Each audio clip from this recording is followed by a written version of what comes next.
a lot of us are, but you're by the way, you're comfortable with your uh, Christian name being on the thing. It's too late for me. Yeah. I've been using my full name on YouTube and Quran alone chats for too long now. It's Yeah, it's so too late. a lot of But yeah, I'm people okay with obviously are very well. So, like, if I was a young woman in Pakistan or Malaysia or something, then I would have to be really careful. But I have a U.S. passport, as do you. So, for me to go to Well, actually, I Hajj, don't have a passport. I've never left the country yet. oh wow, but you But can. that's I all mean, right. if you were traveling, you would be I could get one. doing Yeah. you would be Yes, doing yes, one of on a course. U.S. passport.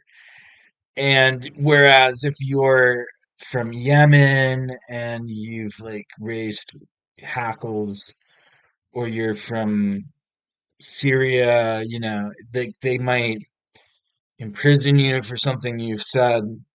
But if it was a US citizen, then I don't think they would risk the possibility of an international incident because of basically the US is their security guard. So it's just not good business for them. Plus, why invest $1 trillion in a futuristic city or a series of them, trying to make it seem like the cool place for blonde Christians to go work and live, and then harass, uh, white reverts or Blondies. converts, Yeah. who are coming for Hajj just because, it's just very typical that Americans convert to Islam and then they say, well, I don't think that Aisha thinks it's well with me. So then they become Mhm. Shia, or they become Quranist, or they become progressive Sunni, and say things even if they want to identify as Sunni that might get them Right. in prison if they were Saudi nationals. And at the same time, so I was given the talk about this earlier today, talking about the Zaydis. What's up? I saw you uploaded it. It's on my watch later, but Yeah, it's considered. basically, yeah, I haven't delved deep into Zaydism yet, but I was going around the parameters of Zaydism to outline a theme of how the Ummah is moving forward past sectarianism and finding ways to respect a widening circle of informal or traditionally formal madhabs, and even if they, you know, tiptoe over sectarian bright lines. Hey, buddy. I got my son here. Um, and that this is something to cause for optimism, and that if you take a Quran-centric position, rather, so like Quranist is still like capital Q Quranist is still out of Islam according to the mainstream. But Mutazili, Murji, I don't. Nobody's really openly Murji these days, except for Perfect Dawa. His name is Murji. Um, but Does it go by that Mutazili, name? Perfect Dawa. Yeah, I'm aware of him. Yeah, I've watched some of his stuff for sure. He's gone on modern day debate and just gotten absolutely abused by people. And I gotta hand it to him because he's really put himself out there. I I noticed he's been on modern day debate. I haven't because I've seen him debate with people in the past. He's not the best debater, so I didn't even No, watch it. he's good at being a nice guy who is like represents He's an a nice example guy. Yeah, of what yeah. The a Muji modern thing Muslim was can be. also brought up in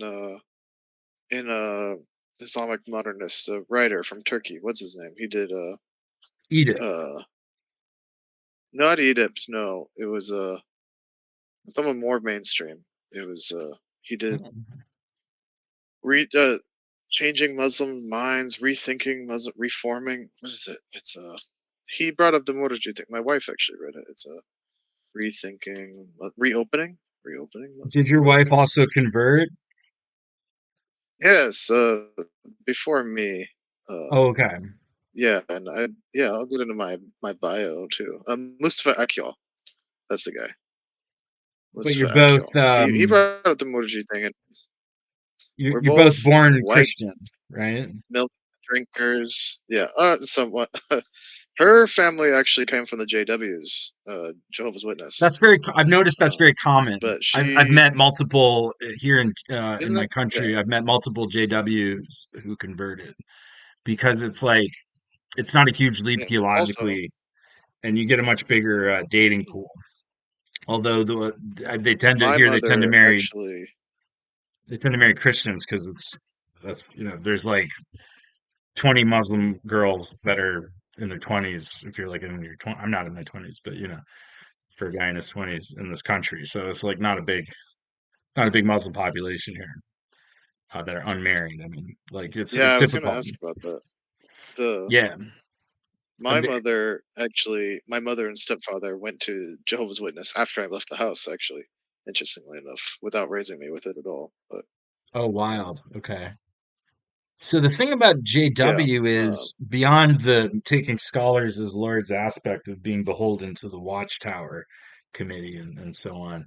right, right. Um, they are they're not quite as Unitarian as you might think. They're more almost Binitarian, but not.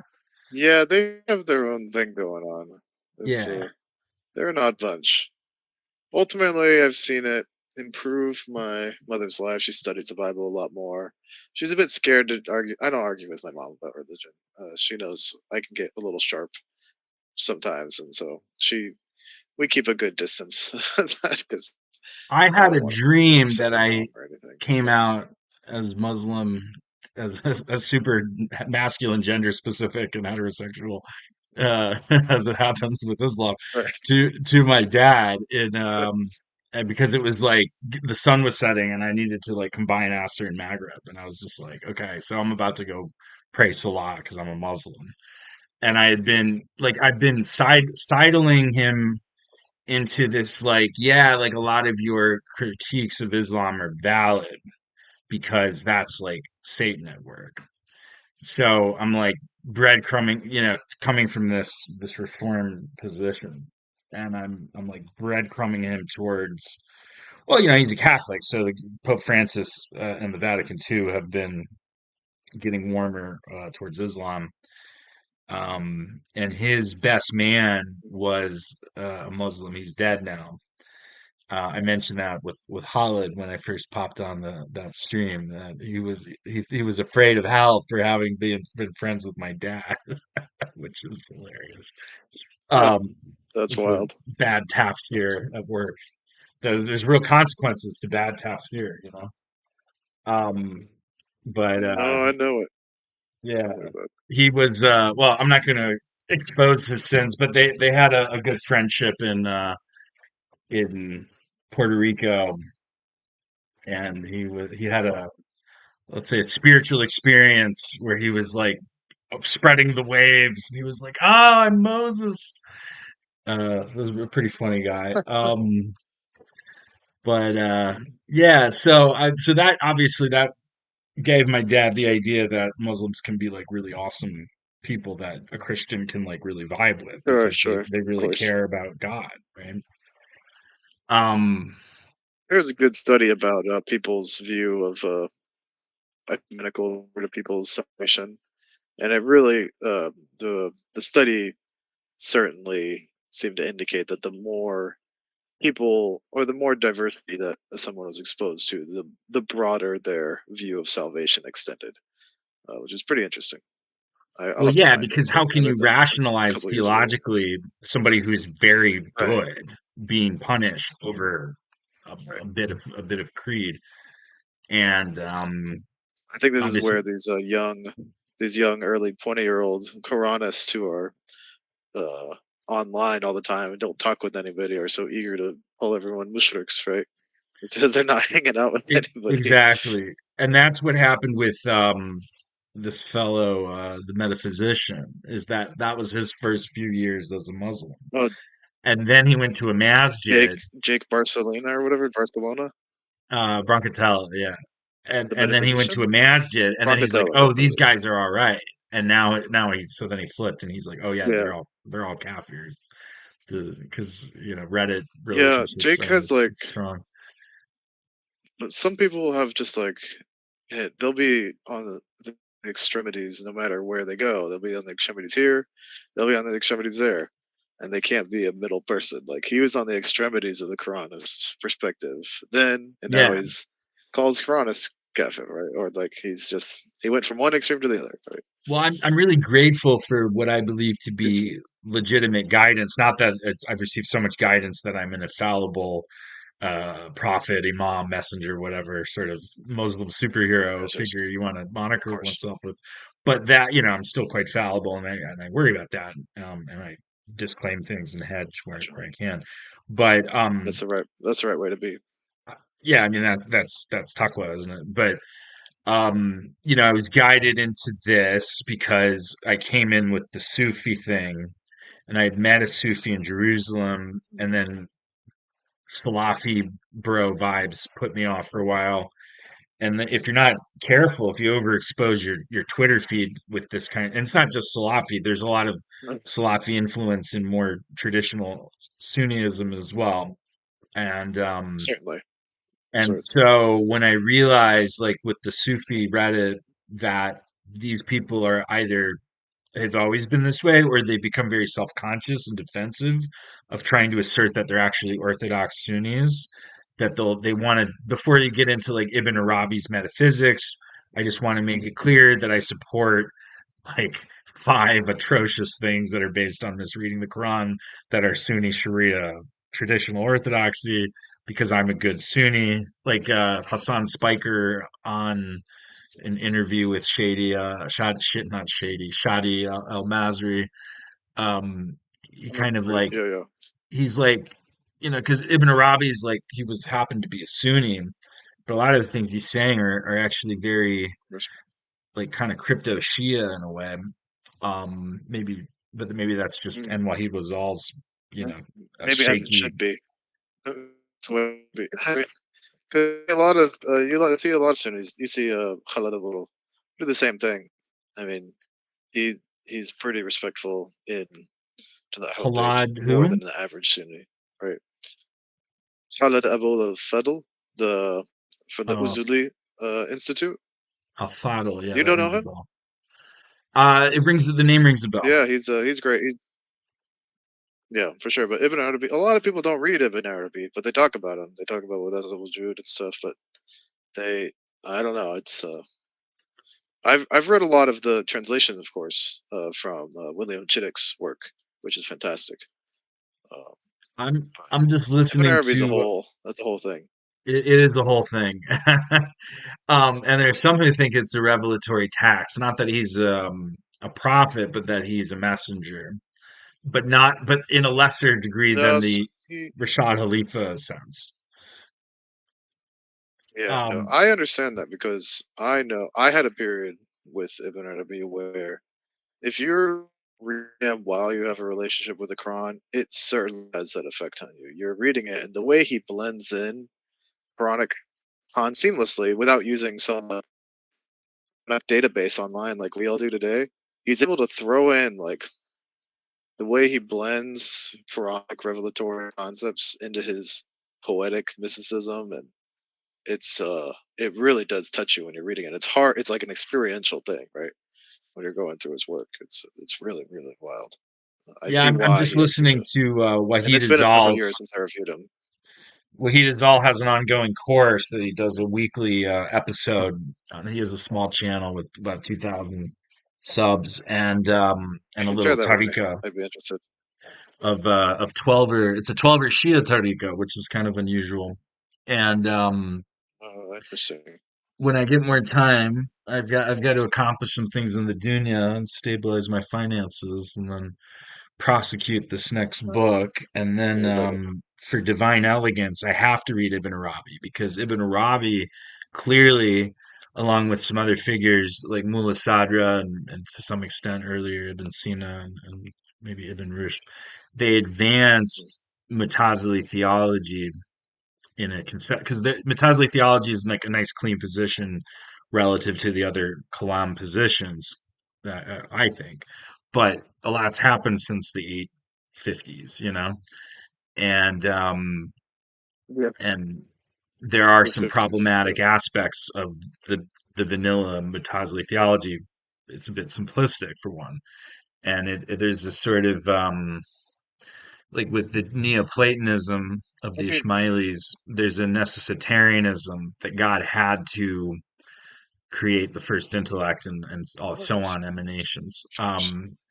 With Mutazili, with vanilla Mutazili theology, there's also this necessitarianism in a different sense, not in causality, so that you still have this dynamical God of the prophets rather than the God of the philosophers, as the book goes. But um, it's a little bit just so in regards to the how do you find the over what's the Venn diagram between the fitra of human understanding of justice and the divine understanding, and why is it why is it these attributes other than that it's been revealed, but there's also bias in the thing. So what Ibn Arabi does is transcends some of these categories conceptually. Um, so in order to add anything to the Akida conversation in the 21st century, I have to really study Ibn Arabi. So inshallah, I'm gonna get I around would to it in highly recommend next year. Yeah. William Chittick's works. William Chittick's translations of Ibn Arabi are fantastic, and he does Okay. thematic translations. He'll put two two particular books. The Sufi Path of Wisdom, I think it is, has large ones, but the other one I really like is a Self Disclosure of God by William Chittick. I have that one on my shelf, and it's that one I've poured over. It's been over like 3 or 4 years since I really got into it. It's kind of gathering dust to my shelf, but Is that William book had a Chittick big effect on me in my understanding. outwardly a Muslim, or is he like? He's a weird perennialist, Yeah. but his knowledge of Arabic uh, and Farsi or whatever he's translated Rumi's work as well. Uh, he's he's really just a follower of Ibn Arabi. Really, I don't. I've tried to figure that question out myself, and uh, I still got to look into it. I don't know how much of a Muslim he is. I'd be In any really case, he's like interested immersed in the tradition of Ibn Arabi. if I could corner Jonathan Little at an event where we're drinking sparkling cider, presumably, trying to stay halal. Yeah, Or maybe if I follow Hanafi fiqh, I'm just having one. That's a slippery slope, I think. I'd love one. to ask Yeah, Jonathan Little why not on camera, because I feel like you know, he'd be self-conscious about it, but he gets enough heat as it is, and I think he's doing great work. But why he of doesn't course. want to, why he wouldn't actually flip and like become Muslim. a Muslim, yeah, and like start praying and everything. Like I imagine he eats He's peculiar. cubed ham and has a beer sometimes. So maybe he likes that, Yeah, right? But I yeah. I imagine did those historians who are so immersed in the Quran. Although I do, there is something they get wrong sometimes. You can tell they don't have an emotional relationship with the Quran when they talk about it. Sometimes there's this yeah. weird the way they make slip ups sometimes, and you notice it. I see it in like Fred Donner's work, somebody who studied Islam and the history and the Quran a lot. But I wish I could think of an example. But I feel like it's a theme with these non-Muslim historians. Like they lack the reverence, and they don't. It's unable. Their writing doesn't allow for the penetration of the Quran seamlessly. Like you can see someone like Hassan Farhan Maliki. He Well, that's speaks that with the he's Quran the imam regularly. You can of the tell. Mutazili of our time. I feel like, um, you know, Right. It's like well. I don't know if I heard you say this in the stream last time about the Mutazilite thing, but how can we, as or like the or of broad the Quran spectrum of centrics. Javad Hashmi to Baba Shuaib, Quran centric, yeah. The Mutazilite, I don't think that's the play because Mutazilite had very particular historical context, and there's not really a continuous Well, look at tradition, Zaidi is as there? Unless there is, which I don't know well. about. There is no. I mean, this is the thing. It is And I'm discontinuous, ignorant of right? And the Satanism. closest thing would be Zaidism, which has been somewhat continuous, but in a very geographically sequestered influence sphere, which has basically imploded on itself and become this Deobandism of Zaydism with the Houthis. Of course, they're infamous, right? And for any Okay, the Houthis are Zaydis. Interesting. they happen to be I'm Zaydis, really ignorant on those, the but Zaydis. they were Zaydis before the Houthis took over. So the Houthis are a more extreme wing of a population that's been Zaydi for like 1,000 years. And the Zaidi thing has evolved.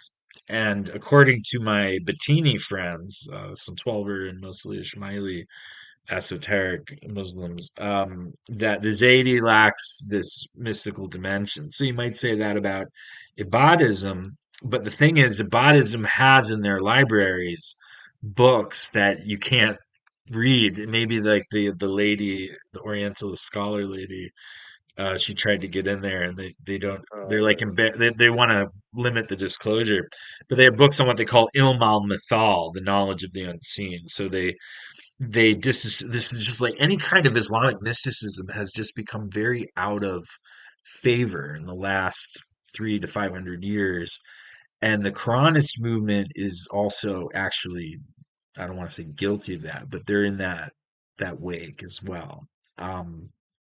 So like listening to Brother Muhammad's talk just now, this guy's had a really busy week. So I've been I was, I talk to them regularly outside of the stream too. We have a working relationship in Muhammad, although we disagree quite a bit sometimes. But I sure. Well, respect him a that's lot, that's and the beauty of the he community was original. is He was originally a part of this Believers United effort that I've been putting together. He was early on in that, but we had disagreements about leadership and stuff. So he really did.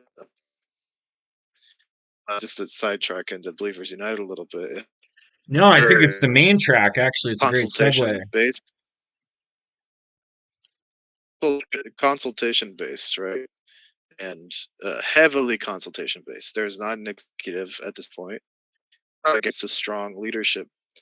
Basically, we our view, and I can explain who we are. It's not many people, but we uh, it is a basis of governing the community, right? It's a council, well, there's representatives of the people, some quasi democratic, where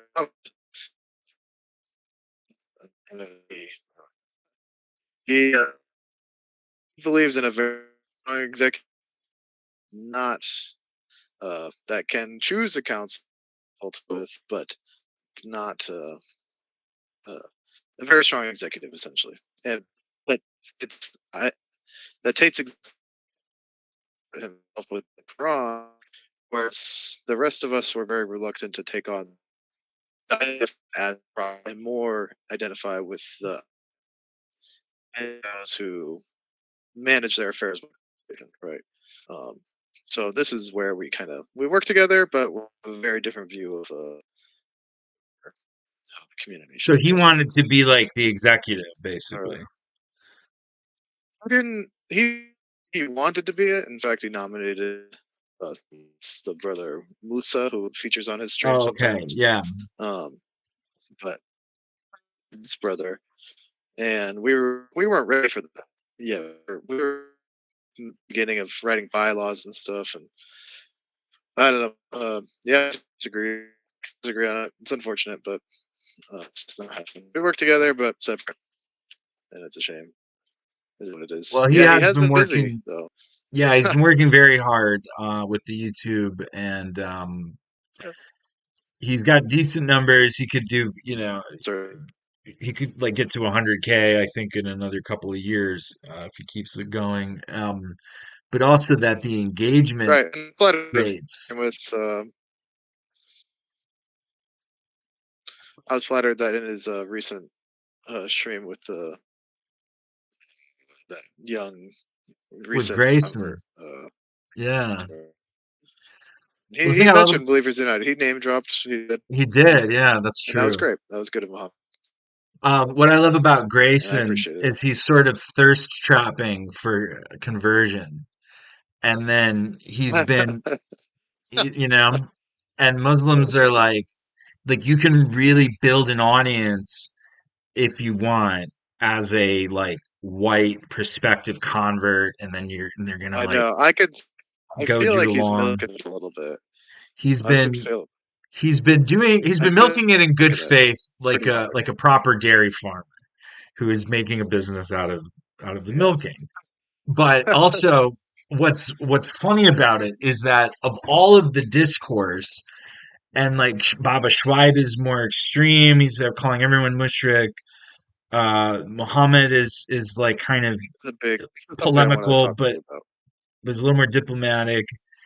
And then you have someone like Khalid who gets periodically, and he's like, I mean, he's got some Sufi Even training, though he's a golden boy, right?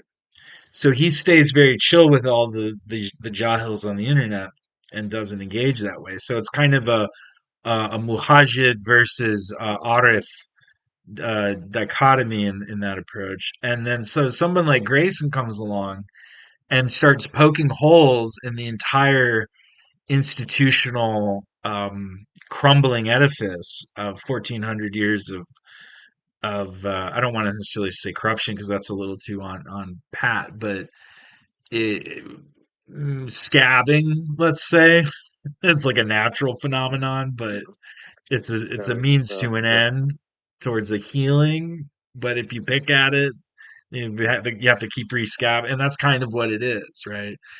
And he's like, "Wait a minute, like, do you guys worship Muhammad?" And they're like, "No, no, no, we don't worship him. We just revere him." And so the Ishmailis love to do this thing with the theology, which is more technical and is more limited audience. And they're like, "Come on, guys, you really gonna debate Christians and say that they're mushriks for having these multiple persons, but you have multiple attributes or constituent parts? Why is there this Nani final or whatever. He's pretty vocal. who? Nani or Khalil Nani, Adani, yeah, Ismaili. Go yeah, Andani. My bad. yeah. I'm in a group chat with him, but Yeah. he had No, this is why I wanted to reach out to you yeah. because reading your book, reading your posts, listening to you jump on Khaled's stream, I feel like we're engaging with the same material, right?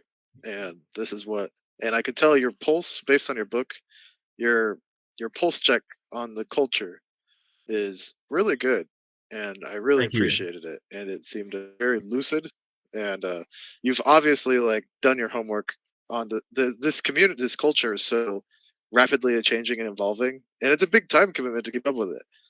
And I've been watching. I've been only involved in the community chronology for like 4 years now, mostly. Well, Four that's years, longer than me. and yeah, it's a very though, but you're on point. It feels like 4 or 5 years ago there was like it was hiking and was on there early stuff. Khalid made it some of his first like longer videos, but other than that, it was all just forum, Free Minds, Cronyune, and it's just like snowballing so rapidly, but Yeah, also like I slowly. saw It's a a very forum. fascinating time to be alive. It is interesting. Yeah, no, I do feel the acceleration. And this is, this is how God operates, right? It's punctuated equilibrium. It's like the monolith in 2001: A Space Odyssey. And, Yeah. the state of Quranism 20 years ago was like a woman will post on the forum, like that my husband said, and this is a real Yeah. post that I saw. My husband said that we're permitted only one idol, and that is the Prophet Muhammad sallallahu alaihi wasallam. And she's like asking for advice if she should like On divorce Free him Minds or something. because he's a mushrik technically or whatever. And it was very much like that. So it's just this like Salafism squared type thing essentially, and that has to stay underground. That doesn't have a $60 billion budget to do dawah.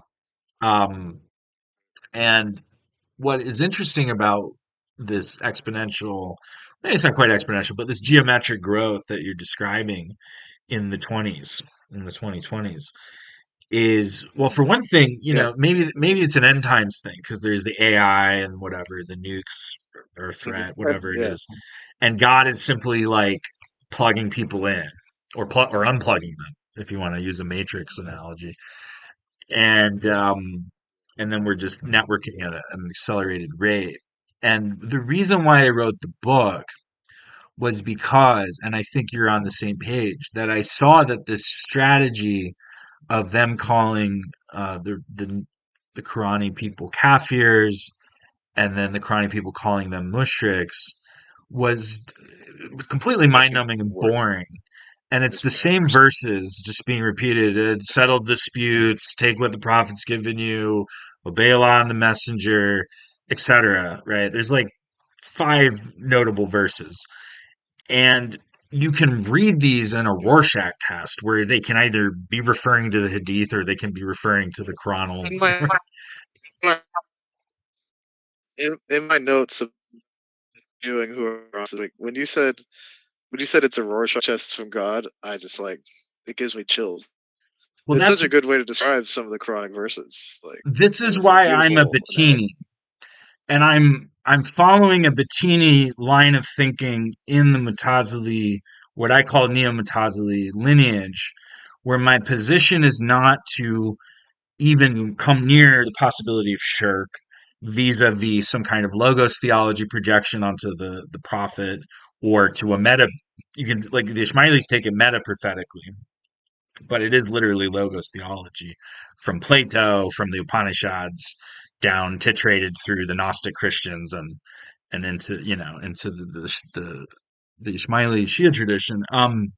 So rather, I'm actually willing to give a bone to the Salafis that, there's something to be said for theology where God can just do things, because, and it's like, why are we limiting God? Like, all of these questions, it's like we're limiting God, that like God can't give people marifa, and this is what you see with Protestant traditions in the last 500 years in general across Christianity and Islam. And Salafism is a Protestant movement, and so is Quranism, right? And the Quranism is it's just like it's like the Rethinking. it's like you pack down the expanded cinematic universe of the religious mindset into this more minimalist thing.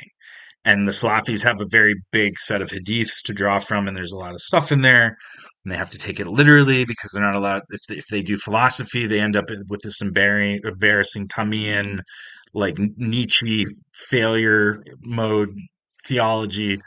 And also that you see that with their ijtihad and fiqh and their like social media fiqh. I saw a guy saying that he thinks that not only are the people who make pictures going to super hell with the worst people in history, but that anybody who consents to having a photo taken is also guilty in the same way. And he said Uh, they are all the same, which is just recapitulating the language used in the hadith that condemns anyone who is a witness or any way a party to a lending transaction, right? So it's just like, oh man, it's like the shaitan that have you I've ever read absorbed Rethinking Tradition? from these people. What? Sorry. Have you read Rethinking Tradition and Modern Islamic Thought by Daniel Brown? No, by Daniel Brown, You not this book, not Jonathan Brown. if not Jonathan Brown, Rethinking Tradition and Modern Islamic Thought. The PDF can be. I'll send it to you in the chat Oh, room. But please do. this book will blow your socks off. I'm telling because it's exactly what you're saying. He traces. Well, first he goes on to talk about uh, Imam Shafi'i's arguments with proto-Quranists during his time. Right? Have you read about that? I have heard that there were such debates, but I have not read any Yeah, Shafi'i hadith. in this book he quotes the sources, and it's a Shafi'i in his Ar-Risala, his like quintessential foundation of fiqh, which like for it really influenced Sunni fiqh a lot. Ar-Risala, Shafi'i's stuff, Oh yeah, and really solidified the hadith as sunnah equals sunnah thing. I, Right? I would call it This the is invention of shirk, Mufti Abu Right? Yeah, reinventing shirk. stop. uh, Uh, and that's this where book, I but no, delineate he goes beyond that. to make a technical He point real goes quick. beyond that. That Yes, that's yes. that's my main delineation from most more polemical Quran only people. Is that I don't think that hadiths are shirk. You know, you want to eat with a certain No, hands. I You know, don't you want to either. pray a certain way. This It's is fine. one of my this It's is one of my harmless. biggest battles right now. Yeah. What? But where the Is line I'm going to be making a concerted effort to is combat this calling Sunnis and Shia mushrik because I'm tired of it. It's well, toxic it's just and not. it's terrible. It's And not moving this forward. It's not, and it's a sin no, it's not. because And it is I'm sectarianism, working on and an every essay sect goes, right now. oh no, but we're Yeah, not doing sectarianism because we're not a sect. We're just the exactly. good Muslims who It are is. interpreting the source material correctly, and they're the sects. This is what the I don't know if Salafis you. say to Asharis, and they're supposed to be in the I don't know same if you saw ecumenical. This is what the Sunnis say to everybody else, a etc. recent Right? post I made on Quran. Yeah. On Quran, I made a post recently under the Abu Ibrahim Punya. Uh huh. Son's name is Abraham, so Abu Ibrahim al Amriki. Uh, Yeah. friend actually, I have my Moroccan friend. He doesn't call me anymore, so I have to call you something else. Like 'cause he doesn't like being associated with Catholicism. But I'm like, oh, you just call me Abu Ibrahim, right? But anyways, I meant about the disagreements among the believers, right? And it was a week of like, starts with no like animosity and valuing what you have over others and animosity is how people split in the past. If you start Right. uh, making a home and making a nest for this animosity in your heart, if you start having animosity towards other believers because they have a different fiqh, this is the pathway to sectarianism, and this is what will Right. Yeah, that was the point I was making earlier today. Is that there's a difference yeah, between having schools of thought where you codify like this is how we approach the text, this is our right. epistemology, these are the other things this is how we sort other etc. Whatever your program is, this is our usul, as to use the Arabic, right? And Is it's different okay for the from believers, there for there to be parties of believers. yeah, it's different from saying, here's this other thing that without it, that God will not accept you. And you don't accept it, therefore you're out of the religion. God's going to burn you.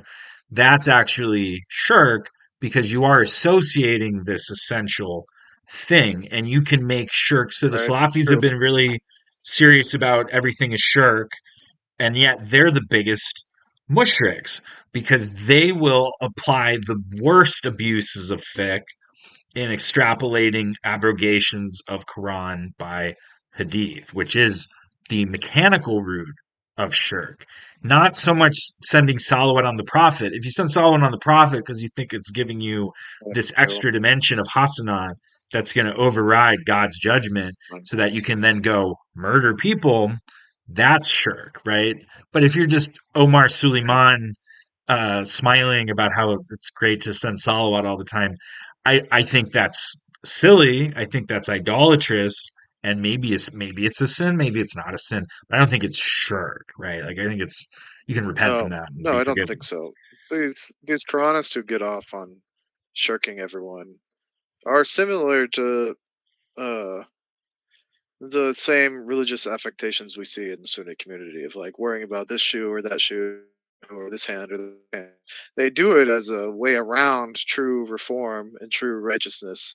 That you cling on to this easy target, and it becomes like this like scapegoat or surrogate kind of good deed, right? It's not really doing anyone good. You're just puffing yourself up by calling people mushrik or something, and I can't stand it. I really, it's Yeah, becoming so nuts. and then I'm you got working on it. Schweib. It is a big thing I'm trying to combat against. Schweib said that if you're Quran centric, What's up? you're willing to incorporate some hadiths. I said Schweib said that if you're Quran centric, you say, well, some hadiths are okay. That you're a munafik because you're worse because you're trying to like compromise on it. This is why I don't engage with Shoaib. Really, I And just I don't. like Schweib. I Uh, respect his work. I I want to just make that clear. I Um, respect him. I do. I do. I can as well, but I but I haven't do like not. called into his I stream for can't that. engage with that kind of stuff. Yeah. But Muhammad is diplomatic No, enough that no, he's a little. I would call in, Yeah, and I've inshallah. talked with Muhammad. I've been talking with Muhammad on and off for 2 years now on with phone calls and stuff, and we talk. And but yeah, we disagree on a good amount of stuff. And he does the shirk thing too. He calls them shirk. He says they But I get it though because like it's okay, kind so of for powerful. instance, I so I'm in this Shia group, and we've had mostly Ismailis, and Ismailis are taught not to do Rafida, not to curse like Umar, for example, but the Twelvers are more into that, right? And they've also been taught not to do that because everybody's been trying to tone down the sectarianism with the Abadis. I was talking about that earlier today. They opened up and totally about faced on that. So everybody's trying because it's just like, oh, the cost, and not only in the hereafter, we haven't even seen that yet, but just the human toll in the world, psychologically, like we're talking about, but also actually like people dying, like the GDP cost of that, right? And so on. And so I saw this guy who was in the group who's a 12er, and I found out later, he had already left because maybe the group was too enlightened for him. And he was saying stuff about how basically the people of Idlib deserve what they get because they're cursed from like 1,000 years ago, and from the like insane. And that got me. I felt the need to testify for the truth. And I said, that's sectarian and that's evil and you shouldn't say that and you should repent of that. And then I went into the group and I made this declaration and I was like, the people of Idlib have just as much human rights as the people of Gaza. It doesn't matter what their sect is. And then I went a little further and I was like, and Homainism is just Twelverism influenced by Salafism, which is a thesis you could unpack. But so then two guys left the group immediately, and this just happened like the day before yesterday, and maybe even yesterday. And then this one guy from Lebanon was like, well, I don't think you can say that, and I think that's kind of exceptionalist and so on. And it's funny because I'm an American, so it's like my country went into Iraq not knowing all the details either, right? And they didn't even like, nobody in the Pentagon was like, well, sir, are you familiar with these Shia hadiths and maybe there's been this Right. sectarian Yeah. tension in this country for a long time.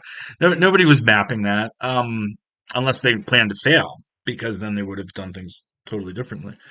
So anyway, so then I tried to do some damage control, and I invited the young man, the Lebanese guy, on my stream, and then this other guy from Jordan.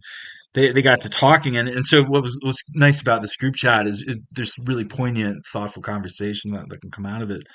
And they were talking about how just the reality of being a Middle Easterner and surviving under these dictatorships, and the secret police are going to disappear people. It doesn't matter what sector you're in if you step out of line, and you need the dictator because otherwise the Sunnis are going to massacre you, and you got these little kids talking about how they want to kill all the Shia because they're brainwashed, and it's really bad, and like there's Yemen as well. Like it's just they're all it's just all of these countries. It's brutal, except maybe like Oman and UAE and kind of Qatar, but like even Bahrain, maybe Kuwait.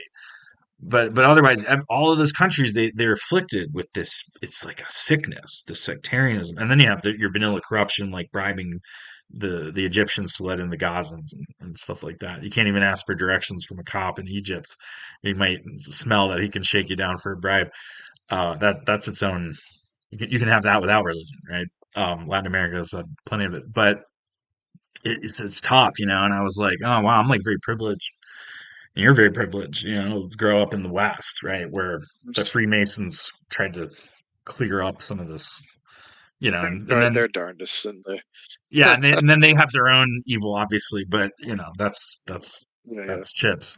I'm not a I don't trip on Masons, but yeah, no, for sure. They have Well, their I think of pluses them and as sort of minuses like in my book. Bettini Mutazili in a way, because the way I see it is there's this tradition that got suppressed, but it goes through like Ibn Sina into the Scholasticism, Knights Templar, Freemasons, Rosicrucians, blah Right. blah blah. I've looked into that kind of connection. Yeah, I don't know. I know Masons, and personally in life, something about it gives me the creeps. Anyways, it's just their secretiveness. It gives them a little creepy vibe Well, by sometimes. now they're not relevant. They're irrelevant. I mean, not the Masons Yeah, themselves, they're an old and men's club kind of. Yeah, and the Shriners were influenced by the Bektashim, I think, and so were the so was Shriners the chill. They do a lot of good. but that's with the like the hospital. high level That's true. order, right? And then Yeah, you got to the be. Thule, Hitler. You've heard of this guy, Hitler. He had a few Yeah, albums. He did a few paintings. yeah, But right. Yeah, he was in this club called the Thule Society, which was a German occultist club, this kind of I don't know Volkenschlamm. about this one. And it was started by a guy who went and sort of Orientalist style cribbed the Bektashi, who are actually Shia, by the way. Um, so like Sufism is really influenced by Shiism in a lot of ways. They try to like distance from that for the same reason that we're the sectarianism. I well, Um, most Sufi sects come through Ali, right? The Tariq silsilas.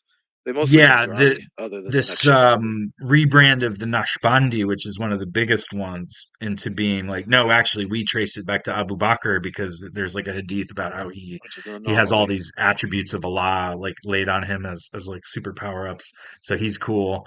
That's the Haqqani was the one who tried to rebrand Nashbandi as this more Sunnified tariqa. But yeah, I mean, this idea that like the Ahl Bayt is good and special and maybe a little magical is something that diffused into Sunnism through the Sufis, and in general, it's become mainstream. It gets dried out like strips What of the halal beef jerk? jerky. Yeah, Um, right. so have you heard of M. We've been going Muhammad down a lot of Knight? different paths. Would, Yes, it- of would, course, Michael Muhammad Knight. Yeah, yeah, he's a funny guy. I haven't. I got to see that movie. I've seen the clip. another stream. Pucklecore? Not Yeah, Pucklecore. taco quarters. Yeah. So Oh he wrote no, a. I don't know. I've know about the book. I haven't seen the movie. I got to see the movie. Be a I good just listened movie. to a guy talk about his tripping with Allah book, right?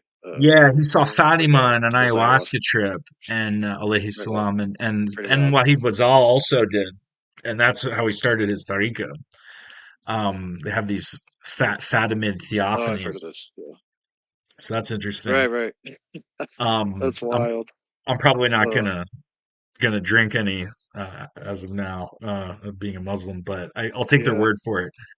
Um, and he yeah, for wrote a sure. book in 2017 called "Why I Am a Salafi," which was a I did see troll. that title. Yeah, I have never read it. Well, he's not a Salafi. Obviously, he's pretty Oh, far. okay. It did confuse me because I was like, he doesn't really seem like the type. I No, follow him on that's why. Twitter, I think. I mean, his more recent book is like William S. Burroughs and the Quran, and how the Quran is like a cut up, like which is an interesting. It's just these books are all expensive, and Very it's hard interesting. to pirate the PDF. So, why I am a Salafist is kind of brilliant because U.S. American, to be specific, not Latin American, U.S. American Islam is very unique. Would you not agree? True. Have you Absolutely. been to any masjids in Absolutely. the U.S.? Yeah, yeah, a lot. I'm pretty. I'm not separate from the community, really. Do they have like epic I've been pretty facilities engaged. and like a gym and all that stuff? Eh, when I lived in Sacramento, yeah, Sacramento Oh, masjids nice. in the big city. Here, I live in a smaller kind of suburb of Tacoma, Washington. Yeah. Uh, but in Sacramento, California, huge masjids, So, huge, with basketball courts and gyms, like you said. Yeah, the whole thing, yeah, soccer it's field. amazing. It's kind of like It's like a being a mega church, I wealthy think. Saudi or Qatari or Abu Dhabi Muslim, but you're in America, so you don't have all Yeah. the foreground of those countries, right? And yet there was a wave of Salafism in the United States, which has kind of died down, and then there's the Hill. backlash, which is that there's a lot of progressive Muslims. They voted for Rashida Tlaib multiple terms and Ilhan Omar, and so on, right? And tell me if I'm wrong, because you know more about it than I would. Um, so when M. Muhammad Knight wrote "Why I'm a Salafist," he knew it was a troll, and in a way, it's kind of a brilliant, like it's hip to be square, kind of like a troll because of how progressive American, or, whatever progressive means. It can mean different things, right? But American, U.S. based Muslims tend to be, and so what he does then with the rest of the book, and I haven't read it, I've just read sort of the gloss on it, is that he uses that troll. Now that he's got your attention, he then explores the Quran only movement and compares it to Salafism, and it's kind of like Well, time this is brings you right back to yeah. rethinking tradition and modern Islamic thought. And I sent you the link in the what, but Oh, okay. Thank you. he goes on from talking about Shafi'i and these proto Quranists, who Shafi'i leaves unnamed, and uses the same stupid arguments that people like Muhammad Jidab use against Quranists today, um, but which Quranists ultimately fall right into, like a bunch of dum dums. But uh, that's a whole other thing. But he goes on to talk about the origins of Quran alone thinking and Salafism have the exact same roots, and they both sprout out of Egypt and Pakistan. And he goes through all these historical figures, and he very thoroughly traces out the origin of these modern movements. Was And Shirag Ali they're brothers. Egyptian? I don't recall exactly So, the I mean, my names, thing, but one thing I'm doing differently, other than tweaking the usul and with this, the line on shirk is with the abrogation and whatnot. And kind of being a student of Khalid, who's a student of um, Ibn, Al Maliki, right? May God make things easy for him. Is like what one thing we've seen in the Qurani tradition in the last 150 years is a willingness to re-engage with the Bible without so true. much blinders on from the early tafsir. Or like Subtle, but it's there. Yeah. Ibn Abbas was like, don't bother with the Bible. This is really colored the tradition. And then it wasn't Shirag Ali, it was this other Qur'anist guy probably in Egypt in the late 1800s who wrote a commentary on it. So I got to read that. So I'm like my next book project is called Finding Injil. And I Oh, went maybe you mentioned this somewhere yeah, and I else kind of in found writing. it, and I was very pleased with what the good news is. And I've kind of got sketch answers to a lot of the basic questions that I set out to research. One thing I didn't expect was to, yeah, sure, like Muslims are kind of right, even though the way they talk about it and they gloss it, it sounds very lazy and supremacist, is that the Bible is a very composite text with a lot of historical driftwood, kind of like you'd find in a seaside gift shop. And um, that Zoroastrianism is really historically inimical to not just the Bible, but actually also the Quran in a way that isn't overtly stated. And like I mentioned on the stream with Khalid the other last last Saturday, that the word Dean is originally an Avestan word, and when they found these elephantine papyri that seem to date common Torah practice as we know it from the Old Testament or the from the Pentateuch or whatnot, it seems to date them late, like that this only became widespread in like the third century BC. These are fourth century BC texts from an island enclave of Jewry in Egypt, and that they're using language to describe the temple setup, which is Avestan, which is the language of the Avestas of Zarathustra. Right. Okay. Um, Yeah. and then I've been studying Nietzsche a little bit and trying to kind of like I think Nietzsche's the first philosopher since Plato to really shift gears on the paradigm. Um, Mhm. and there's more to do off of that without necessarily being a Nietzschean. And it also helps you understand Ibn Taymiyyah and the Salafis a little bit. Um, and he's a big fan of Zarathustra, right? So Jason Giorgiani has this kind of Luciferian take on Zarathustra as being counter to the Abrahamic prophetic tradition, which you might interpret in a in like a semi-perennialist Quranic view.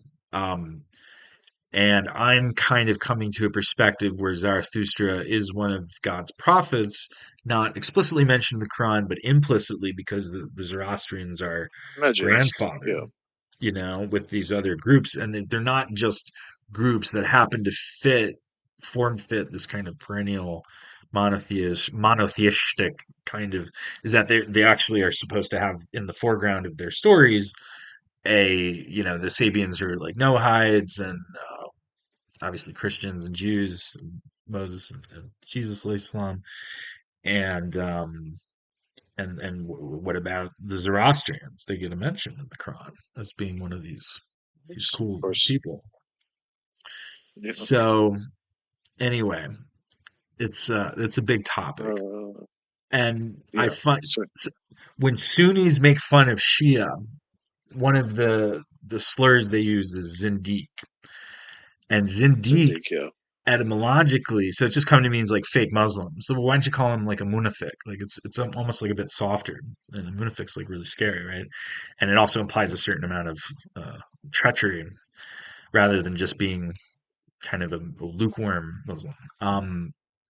But Zindiq is like it traces to the Mazdakites, who were this sort of radical Zoroastrian countercultural group, and Giorgiani thinks that Salman al-Farsi, who was considered a member of the Ahl Yeah. His Bayt, companion.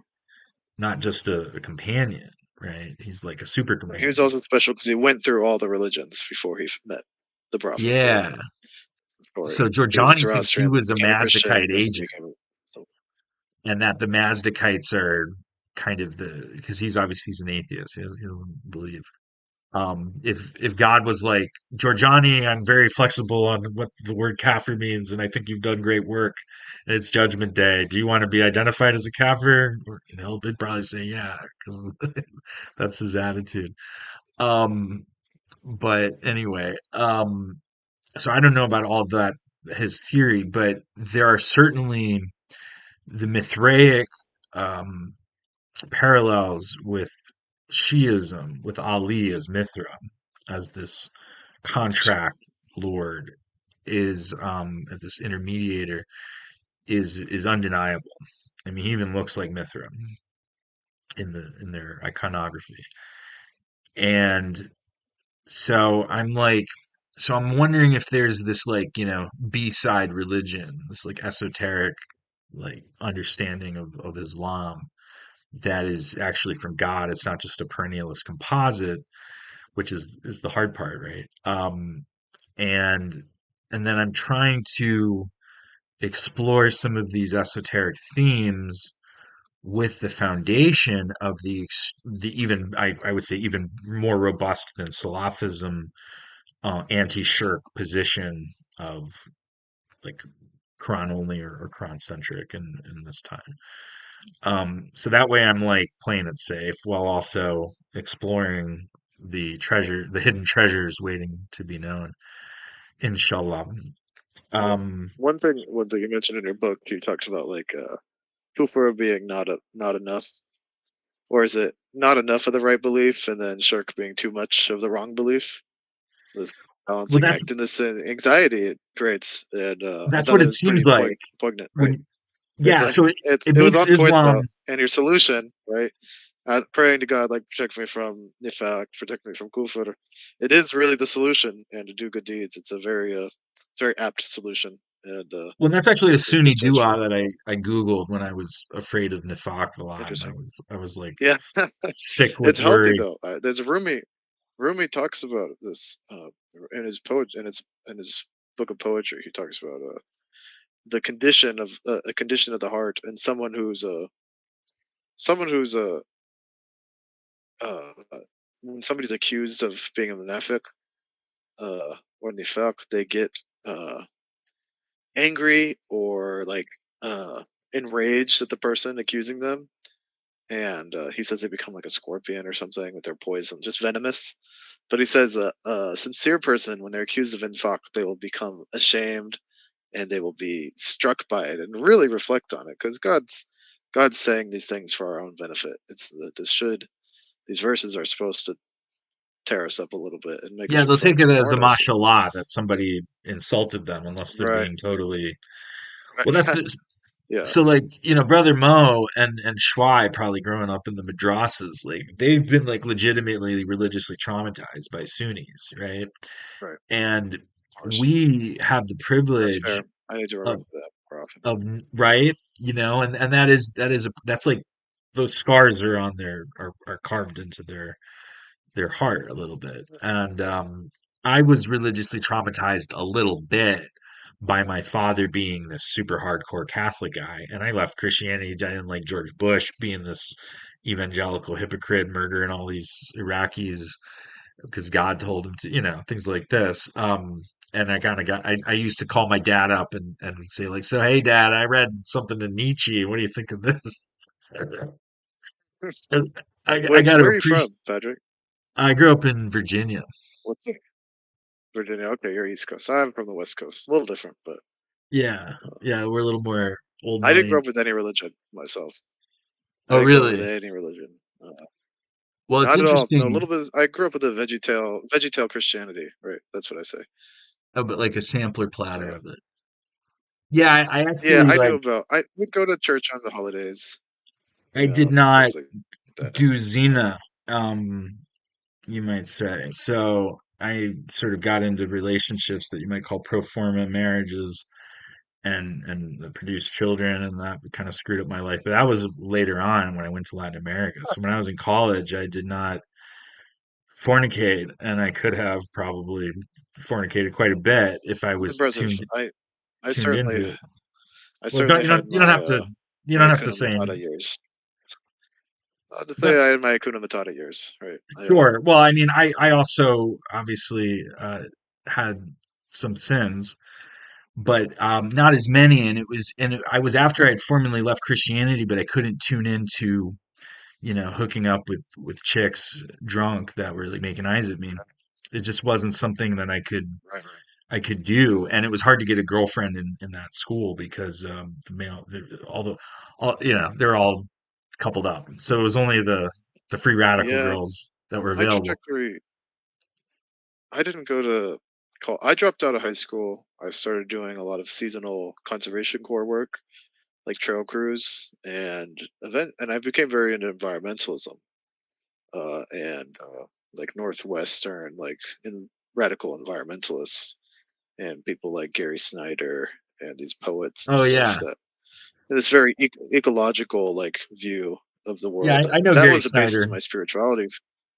Yeah, right. He was and he introduced me to Zen and Oh, he actually awesome. taught you, That or was my introduction to you spirituality. just read his stuff? No, no, reading his work and growing up in the Northwest, yeah, Right, right. because he was Yeah, he's kind of very from there. He was kind northwestern. of a Northwest poet. Yeah, Yeah, he wrote about like using saws and logging and all this stuff and like work, right? And that was what I did. And I still do. I still work I work in the Washington Conservation Corps still. I still do trail work and restoration, habitat restoration. But the mashallah. environmentalism became the basis of my spirituality for a while until I started became so embittered with like industrialization. I just became kind of a dropout after several years in my late teens and total dropout. Just hitchhiking, not really doing anything, just chilling, you know, smoking weed, whatever.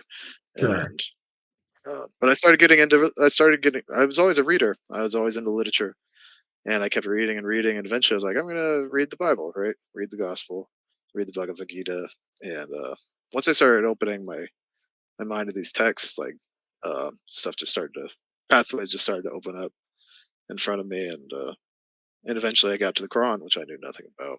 And I remember how I found the Quran uh, I had googled like world religious textbooks 'cause I wanted more after reading the Gospel, after reading the Bhagavad Gita. I loved them, and I wanted more. And the Quran was on the list, and I never heard of it, but I was like living on the streets, living in the camping in the woods, and I had like $5 to my name.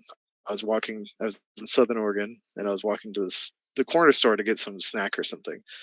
And there's a little bookstore there, and I'm like, oh, I'll go.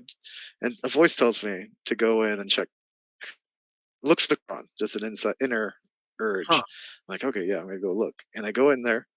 I go in there, and this is in Southern Oregon, where the religious sections are very sparse, except for weird Christian stuff. Yeah. And right on the desk, on the counter, I asked, "Do you have a Quran?" And there's a Quran for three. What can you I repeat was that? like, something that was the It Quran kind of on cut the out when the at the punchline. checkout when I asked. The Quran was there for 40 mosque on the counter. I Yeah. found it was my name, and I immediately bought it and started pouring over it. And at this point, I was hanging out with a lot of pretty lame, negative people. And as I read it, uh, they they exposed their negativity to me, or their negativity became very apparent to me as my first couple days of reading it. Do you believe in And there Jinn? was one night, and absolutely, well, yeah, absolutely, and one hundred So percent, you were like noticing the Jinn, and like hanging on to them, basically. yeah, well, these people were had embraced negativity as a lifestyle. I'm convinced, Yeah, yeah, and yeah. had Sure. really just like gone all in, and when once something about it became very clear to me, and then the Quran that night struck me, and I was just bought in. Yes, come in. That Who? was in 2020. Okay, you have to go. Do I have to watch the kid? Could you put on a movie for him real quick? Could you put on a movie for him real quick? Yeah, my kid's also going to sleep, so we should probably wind. And we're going on an hour and a half. That's like a good Oh. Yeah, I know. My listenable wife chunk. is calling me to duty. Well, Shoot, but yeah, that was in that's life. 2019. I think Okay. the winter 2019. I want to hear about So your story though, and I want to. I'll try to I wish we had summarize more it real time. quick. Um, I probably would not be a Muslim if it wasn't for Gurdjieff being associated with Sufism. He wasn't a Sufi, and that this became somewhat heard you, the palatable. German guy. Yeah, and that this became somewhat Yeah, palatable yeah. to hippies, and also that obviously Rumi is probably a factor, but not so much overtly. Hassan of Alamut having this mythology of smoking hashish and saying that every basically being like a proto Nietzsche, like we're going to reevaluate all values. This is why they call Ismailis kafirs, by the way. Um, and not for the hashish so much as just this you can change the rules in this new era type idea.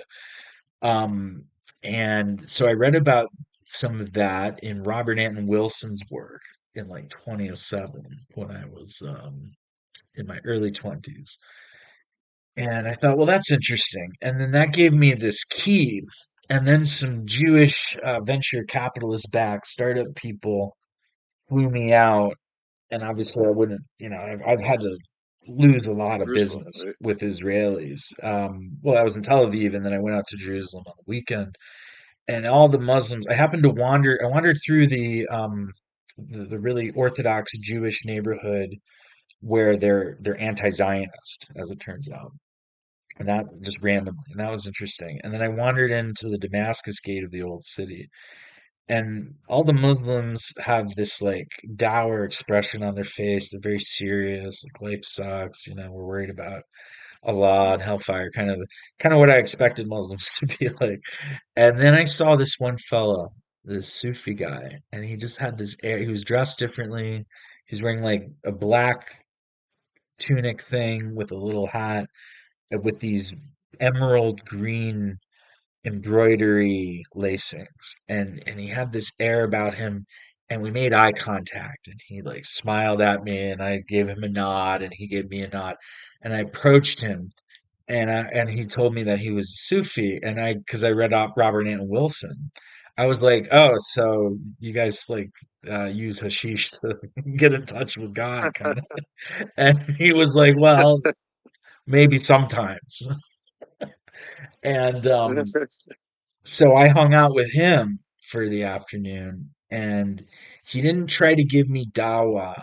The funny thing is, the biggest dawa, other than him singing Maghrib at sunset before my Jewish colleague picked me up to go for a Shabbat dinner with his liberal Mexican, vegetarian Mexican food, his liberal family. They're like Reform Jews, right?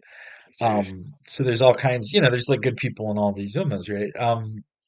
Is the best dawa thing for me was that this old lady came up to him and just started chewing him out, And I think I heard her say the word kafir, like she was basically like, "Why are you bringing this kafir around here? Like, Oh, you should know not to associate with the kuffar, you know." And she's, I realized wow. later that in this such a patriarchal culture, for a woman to approach a non-mahram, and it was an older woman, so it's not like, you know, the fitna is reduced in that case, but Boy. to approach a non-mahram man and talk to him so disrespectfully like that. And of course, there's the xenophobia, but that's like what I almost expected that, right? But that he was at the bottom of the totem pole. Like, he was not respected in his community the way that maybe Sufis used to be respected, right? And I thought, you know what? That's what God wants. Not that God wants her to be disrespectful to him, but that God wants him to be willing to be disrespected in order to be an ambassador Yeah, for God. And these Hindus came very by Christian during of the him, but Maghrib. not in a bad way. What's that? In a bad way. Very Christian, but not in a bad way. Right. Well, I wasn't even really Christian at that point. I was just kind of like a secular humanist who liked to vibe. No, no, I mean the perspective of being persecuted, right? Oh yeah, Persecuted. they're more Christ-like in that sense. Yeah, for sure. Well, and that's That's the what I the mean. Sunnah of Isa alayhi Islam, right? That you could say. So yeah, they're incorporating more Sunnat Allah than they are simply just, even though they do revere the Prophet Muhammad alayhi salam tremendously, and they think Much. he's like the logos sometimes, depends on the tariqah. But yeah, that they're more in the Sunnat Allah overall, right? Um, and then I was put off by it for like 11 years, and then I had my finance career Oh, humbled, big jump. and I think that God punished my father for the shirk of being a really outspoken Trinitarian and quoting John 14, which is grafted. It's a forged chapter that got Of inserted course. into the real gospel. That was written maybe by an eyewitness. He might have been like Ibn Abbas. He might have been a kid when it all happened, but so that's why it's still kind of Right. weird in the authentic layer of John. But I think that, so like Brother Muhammad was talking about how sometimes God punishes Christians out of mercy in this life so that they don't have to go to hell for sure. And then my interpretation of like, how do you reconcile 569 versus 572 is that, yeah, the Christians can go to heaven and that it's a sin, maybe an unforgiven sin. But then 574 says, but if they repent, then it's all forgiven. So that's a little inconsistent with the whole shirk formulation in Sir Nisa. But anyway, it occurred to me the other day after I heard him say that maybe God like killed my mom with cancer, which devastated the whole family, and it led to all of our wealth, not all of it, but most of our wealth being squandered in bad decision making. And I couldn't succeed in my career, succeed financially because I was self-sabotaging because of the heartache of all of that grief. And and then I got so humbled that I came down to just having this house and a little bit of cash, and I built this house with money that I won accidentally on the day my son was born.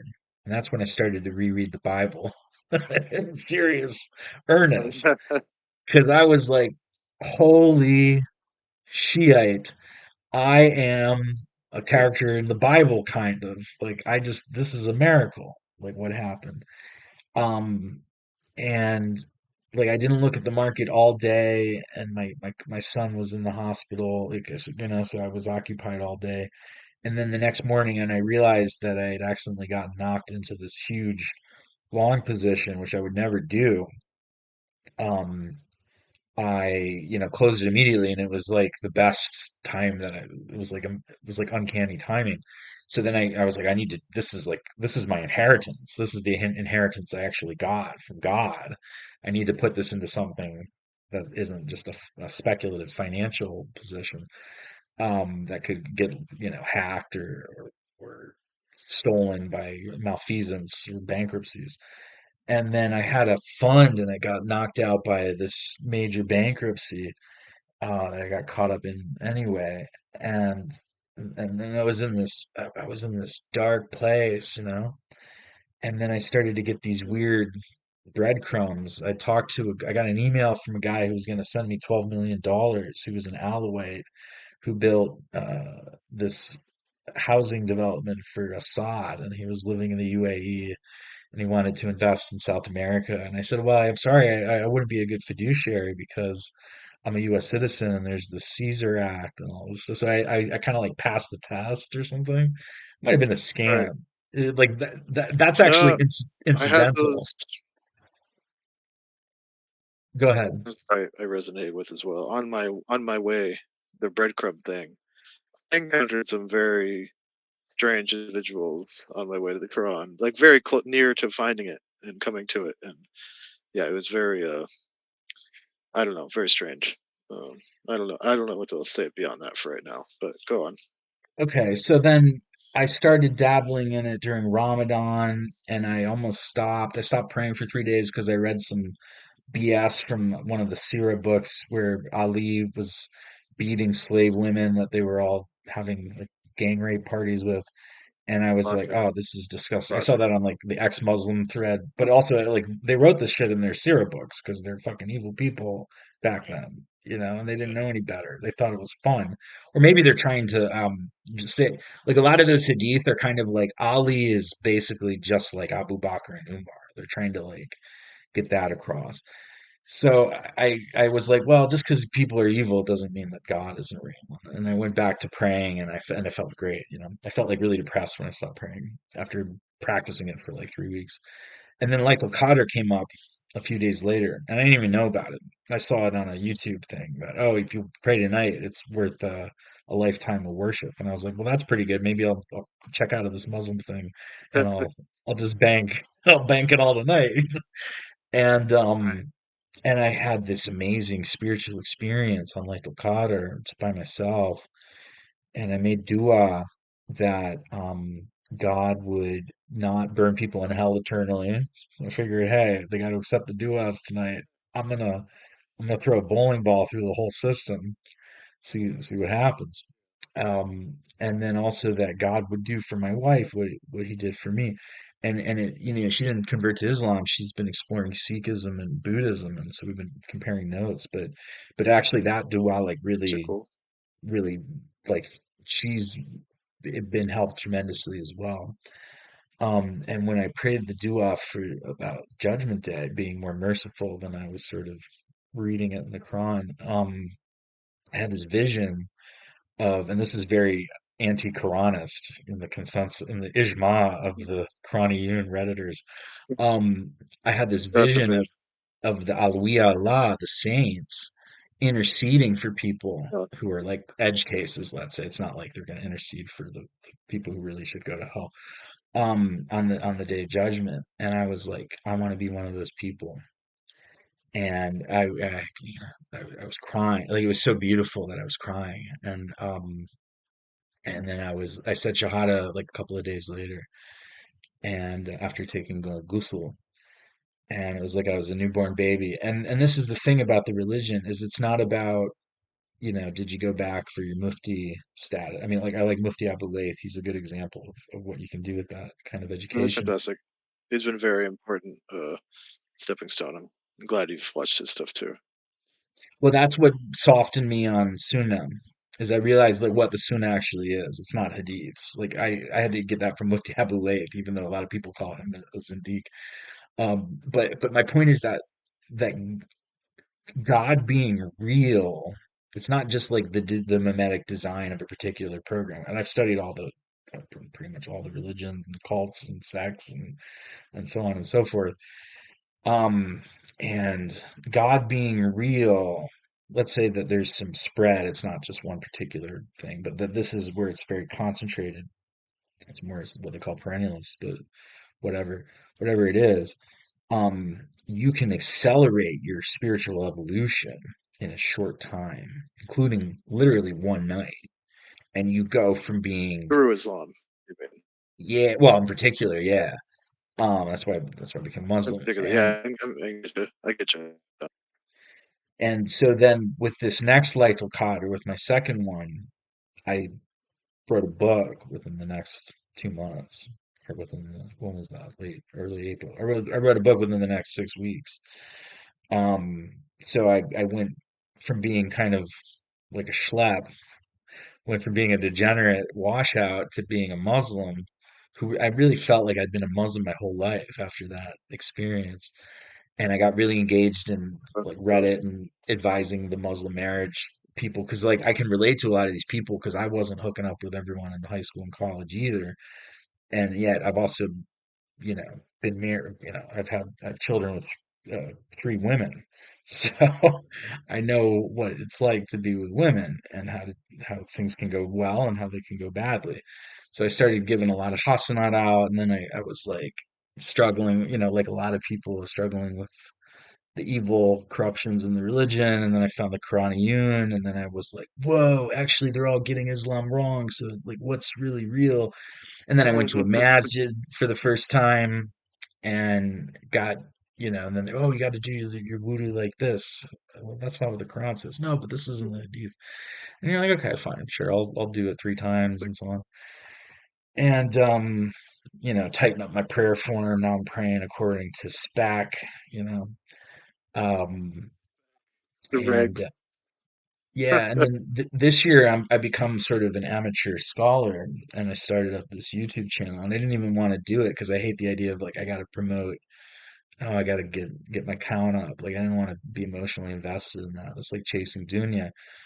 So I just put out the hutbas every week usually, and you know keep flowing, and I'm gonna inshallah keep writing the books I and. listened to the jihad one this last week, and I'd love to talk about it, but my wife just took off, so they left the kids with me downstairs. So Well, I what's your should attend quick to take them. on And jihad? but Like, what's your 1 minute jihad pitch? well, no, it was just the note I took on your particular talk. Uh, the need for divesting funds away from those who do evil, right? Well, yeah, I that's thought like that was table a stakes. pretty great That's just like avoiding nifaq, conclusion, basically. right? Yeah. Or but I was thinking like this could be uh, it could be a cool project to make some guide to Western Muslims, and or steps they can take to doing that would be pretty sweet. Well, Because one thing I was it's a thinking whole in that broader topic. in that talk is that if Muslims cannot arrive at the logistical position of American good old boys who tend to be Christian, then they really don't have like a foot to stand on when it comes to jihad. You're just running off of oil money, and the CIA is intermediating behind the scenes. You don't even know, they ran ISIS and all this crap, right? There's like a Yeah, Mossad of op course. as well. So you're just getting Yeah, played. I that's my conclusion after all these years. It's the Mossad for sure. Like we That's my don't conclusion. like we don't even know how to fight jihad. Like we don't even like you guys don't even understand fifth generation No, warfare. You're running fourth generation Che Guevara crap in the 21st century. You don't even get it. Like, you know. So that's like step one.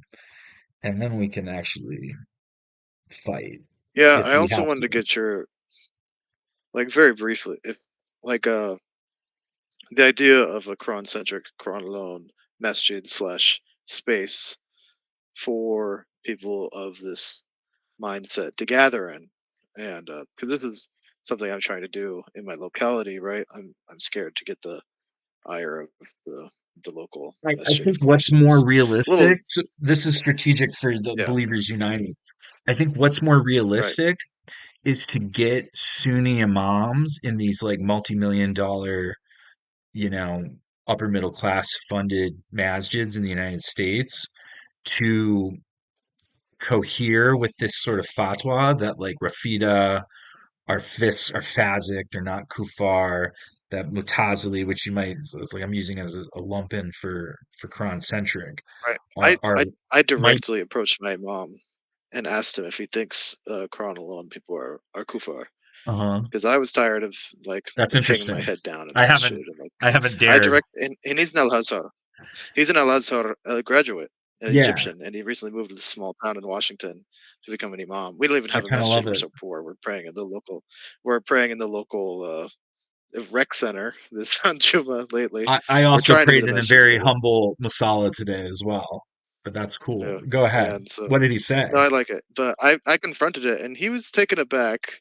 He didn't That expect it, and he that you wasn't even ready for some asked? of the talking points that I even asked. Yeah, but ultimately he said no, of course not. And like, because I brought up to him the matter of That they're not kuffar. sectarianism, contradictions, and they're not kufar. And he was, but I feel he has a gentle soul. He's a kind man. I have a feeling many other people in the congregation would not feel the way he feels, Yeah, and he may speak like that to me in private, but because this right. was after Maghrib, we were in the shadows outside. We were renting a house back then for our masjid, and I was like confronting him. I was asking him about all these things, and like, what about this? So he's like, you bring up really good points, and he says ultimately we're all Muslims. You believe in God. You believe in. His main key point was not historical, which is my basis, right? I think it's historically like Well, there's this thing that Hamza trash Yusuf or like said, which is that if you reject the mutawatir hadiths, you're a kafir because the Quran is mutawatir. there's no mutawatir hadith though. Yeah, yeah. There Well, is no mutawatir hadith. and It's a total farce. the There's no whole such epist thing. the whole axiom that he's implying that our epistemological basis for Right. believing in the Quran is that tons of people said it in Arabia is a little bit shallow, right? And then you get into things like Code 19, or Right. you It just thought is. the thematics were good, or Right. there's the science dawa angle that Salafis, there's a number of reasons to believe in the Quran. No. But the point is, The Quran was the yeah. point is that Hamza Yusuf position is much more tolerant than like He what you hear on explicitly Speaker's calls Corner. Kamala Kufar. So my point is that Yeah. the He does Quran call him Kufar. centric position is much harder to anathematize. That's what the Eastern Right. This Orthodox is call I am trying with takfir. Believers United to with Believers United, I am trying to create like a platform for everyone within the spectrum, right? Uh, Yeah. we do have some people on our council board who are pretty hardline Quranists, like Lath, brother Lath. He's a creator of Free Minds, the forum. Okay. He's our brother. He thinks Ramadan's in September. I agree with.